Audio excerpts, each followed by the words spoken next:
Whakatārewa hia te whakataunga raupatu a Tūhoe. Ko ia te whakahau a te iwi o te Pokorehe ki te kāwanatanga. E kainamu atu ana te kāwanatanga me Tūhoe ki te rā e whakamanatia ai te pire a Tūhoe.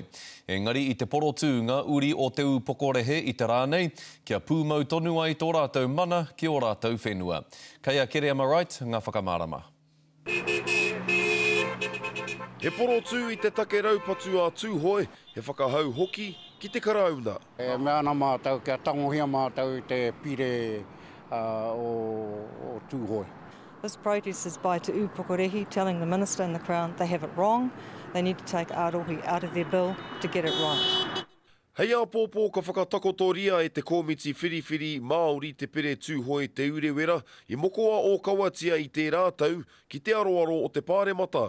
Ko tā te Pokorehe e raupatu hia ana tō rātau mana e tēnei pire. Ko raupatu hea o mātona whenua. Te rohe, te moana.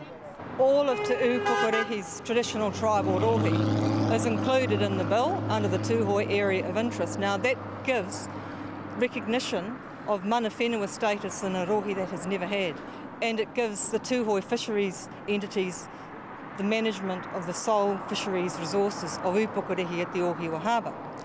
E harakau e nei nawe i te harore rangitahi i te rā noe mai kawea tēnei take ki te kōti teitei me te aha e tāria tonu tia ana tērā whakatau. We will continue this fight. We will always be hopeful because this is our rohe. Ahakoa tērā e mea ana a Baker, ka tāia tonu tia e te krauna te whakatika. There is no redress being offered to Tūhoe in our rohe, which is what the Crown tells us. So if that is the case, they can take our rohe out of the bill without affecting the Crown redress that it wishes to give to Tūhoe. Tā koe mea nei ko ngā mokopuna, tamariki mokopuna o nāia nei tānoa ki ngā mea kāre anō i whānau noa. Ko i rātou mātuna pakanga.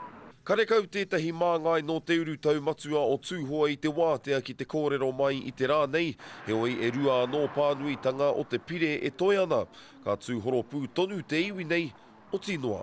Kere Am I Right, te karere.